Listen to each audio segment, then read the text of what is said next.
बिस्मिल्लाहिर्रहमानिर्रहीम। Dear students, अस्सलाम वालेकुम। आज हम elastic limits and yield strength, ये हमारा टॉपिक है, इसको डिस्कस करेंगे।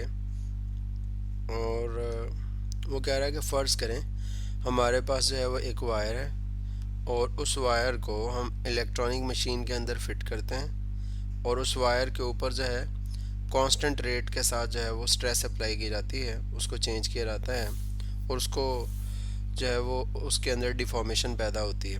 तो स्ट्रेस और जो इलोंगेशन है उसकी लेंथ के अंदर एक्सटेंशन पैदा होती है।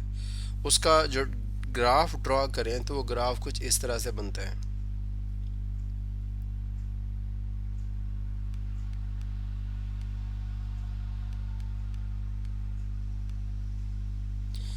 जी, तो इस वायर को जब इलेक्ट्रॉनिक मशीन के अंदर फिट करके इस पे जो है वो स्ट्रेस अप्लाई की गई, इसको खींचा गया, तो इसकी फोर्स और एक्सटेंशन, स्ट्रेस और स्ट्रेन के दरमियान जो ग्राफ बना वो कुछ इस तरह से था। ओ से लेकर ए रीजन तक जैसे जैसे हम स्ट्रेस बढ़ाते गए वैसे वैसे स्ट्रेन भी बढ़ती गई। तो इसलिए ओ से लेकर ए रीजन तक हम कहते हैं कि ये प्रोपोर्शनल लिमिट्स हैं और ये ओ से लेकर ए रीजन जो है यहाँ पर हुक्स लॉ ओबे हो रहा है, यानी जितनी हम स्ट्रेस अप्लाई कर रहे हैं उतनी ही स्ट्रेन इसके अंदर जो है वो पैदा हो रही है। स्ट्रेस और स्ट्रेन जो है वो दोनों एक दूसरे के डायरेक्टली प्रोपोर्शनल है और ओ ए जो है ये प्रोपोर्शनल लिमिट्स हैं, यानी मटेरियल यहाँ पर इलास्टिक है और हुक्स लॉ यहाँ पर ओबे होता है। ए से लेकर बी रीजन तक, ये जो ए से लेकर बी रीजन तक जब हमने इसके ऊपर स्ट्रेस अप्लाई की तो ये वाला यहाँ पर जो स्ट्रेस है वो यहाँ पर लिखा हुआ है 0.2% लेस है, यानी आप कह सकते हैं कि स्ट्रेस उतनी ज़्यादा अप्लाई नहीं की और स्ट्रेन उसके कंपैरेटिवली ज़्यादा प्रोड्यूस हुई है। ए से लेकर बी रीजन तक स्ट्रेस और स्ट्रेन इनके दरमियान जो स्ट्रेट लाइन प्रोपोर्शनैलिटी थी वो नहीं रही और उसके साथ हुक्स लॉ भी ओबे नहीं होता। लेकिन अगर बी पॉइंट से पहले पहले मटेरियल को छोड़ दिया जाए तो वो दोबारा अपनी इनिशियल शेप को रीगेन कर लेता है।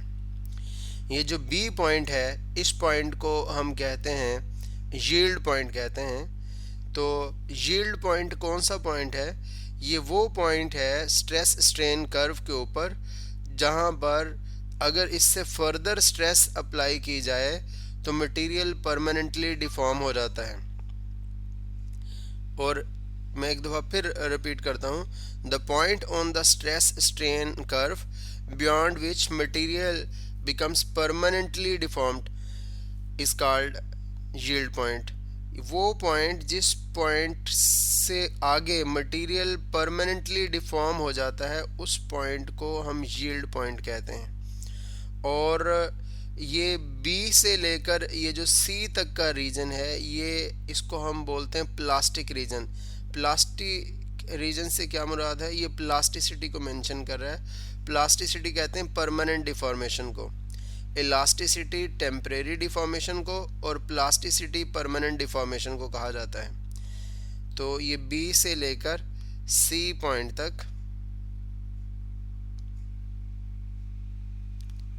ये बी से लेकर ये सारा सी पॉइंट तक जो है इसको हम जो है वो कहते हैं प्लास्टिक रीजन कहते हैं, प्लास्टिसिटी कहते हैं हम। टेम्परेरी डिफॉर्मेशन को इलास्टिसिटी कहा जाता है और परमानेंट डिफॉर्मेशन को प्लास्टिसिटी कहा जाता है। अब सी पॉइंट क्या है? सी पॉइंट को हम कहते हैं अल्टीमेट टेंसाइल स्ट्रेस।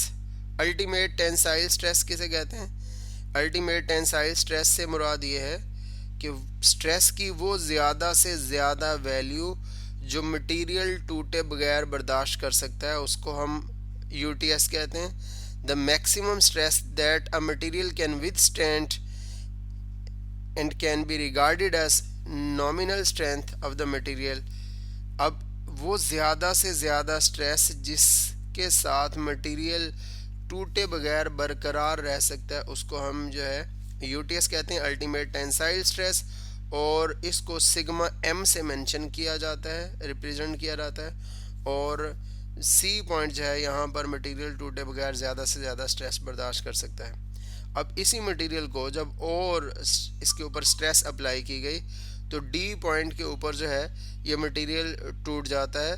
तो इसीलिए हम इसको कहते हैं once point C corresponding to UTS is crossed the material breaks at point D। Material टूट जाता है डी पॉइंट के ऊपर रिस्पॉन्डिंग द फ्रैक्चर स्ट्रेस। और इस स्ट्रेस को जो हम फ्रैक्चर स्ट्रेस कहते हैं। फ्रैक्चर स्ट्रेस इसलिए कहते हैं क्योंकि इस वैल्यू के ऊपर, इस पॉइंट के ऊपर मटेरियल टूट जाता है। अब एक दफ़ा इसको दोबारा जो है वो हम रिपीट कर लेते हैं। वो कह रहा है कि ये एक वायर है, इस वायर को हमने इलेक्ट्रॉनिक मशीन के अंदर फिट किया। ये मशीन भी यहाँ पर उसने नेक्स्ट पेज के ऊपर शो की है।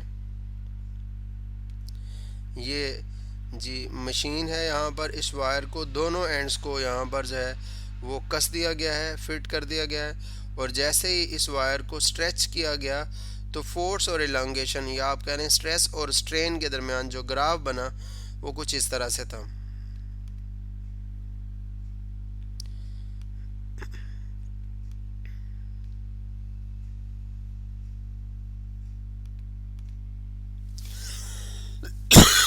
ओ से लेकर ए तक जितना हम स्ट्रेस बढ़ाते जा रहे थे स्ट्रेन भी उतनी बढ़ती जा रही थी, यानी जितनी हम इसके ऊपर फोर्स लगा रहे थे इसकी लेंथ के अंदर इजाफा भी उसी रेट से हो रहा था।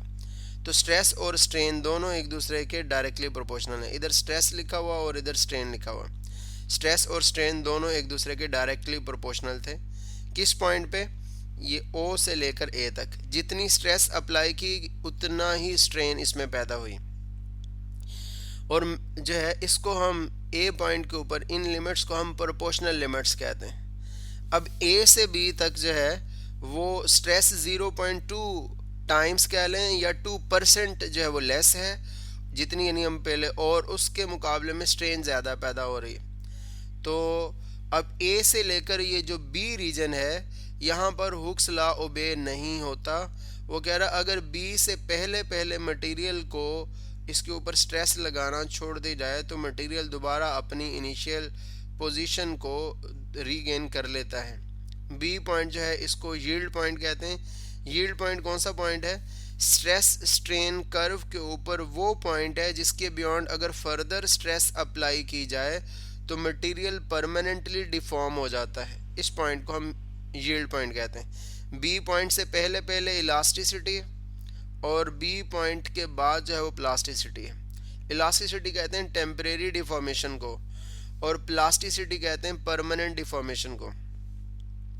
और ये जो सी पॉइंट है इसको यूटीएस कहते हैं, maximum ultimate tensile stress. The maximum stress that a material can withstand is called ultimate tensile stress. वो ज़्यादा से ज़्यादा स्ट्रेस जो मटेरियल टूटे बगैर बर्दाश्त कर सकता है उसको हम यूटीएस कहते हैं।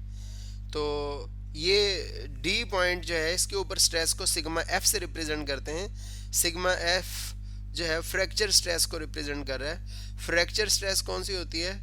The stress which breaks the material is called fracture stress. ऐसी स्ट्रेस जो मटेरियल को तोड़ देती है वो कहलाती है फ्रैक्चर स्ट्रेस। और आप देख रहे होंगे ये जो फ्रैक्चर स्ट्रेस की वैल्यू है यहाँ पर, अगर आप इसको गौर से देखें तो सी पॉइंट के ऊपर जो है ये स्ट्रेस की वैल्यू ज़्यादा है और ये जो फ्रैक्चर स्ट्रेस है इसकी वैल्यू कम है। उसकी क्या वजह है? उसकी वजह यह है कि मटेरियल जो है वो शुरू में तो इस फॉर्म में था, ये सिर्फ समझने के लिए हम इसको ड्रॉ कर रहे हैं कि वो ऑलमोस्ट यूनिफॉर्म था। लेकिन जब हमने उसको थोड़ा स्ट्रेच किया वायर को तो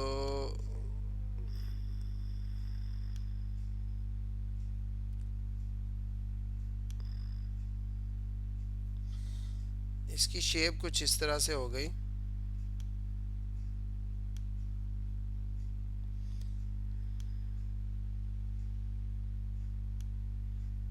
परमानेंट डिफॉर्म होने की वजह से अब दरमियान में से ये थिन हो चुकी है इस जगह पर ये थिन हो चुकी है, इसलिए इसको तोड़ने के लिए डी पॉइंट के ऊपर जब ये टूटा है तो तोड़ने के लिए इसके ऊपर ज़्यादा स्ट्रेस अप्लाई नहीं करनी पड़ी, तो ये कम स्ट्रेस के ऊपर ही जो है वो ब्रेक कर गया। फिर उसके साथ आगे जो है वो लिखता है, वो कह रहा है कुछ मटेरियल्स ऐसे होते हैं जो मटेरियल जो है इलास्टिक लिमिट जो है वो रीच करने के फ़ौरन बाद जो है वो टूट जाते हैं, उनको ब्रिटल कहते हैं। और कुछ मटेरियल ऐसे होते हैं जो पहले परमानेंटली डिफॉर्म होते हैं और उसके बाद वो टूटते हैं, जैसा कि ये जो ब्रिटल सब्सटेंसेस है वो इलास्टिक लिमिट के फ़ौरन बाद टूट जाते हैं। तो ब्रिटल सब्सटेंसेस की एग्जांपल्स में हाई कार्बन स्टील है और उसके साथ ग्लास है।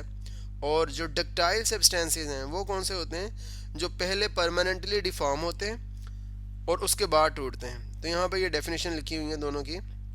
Substances which undergo plastic deformation until they break are known as ductile substances.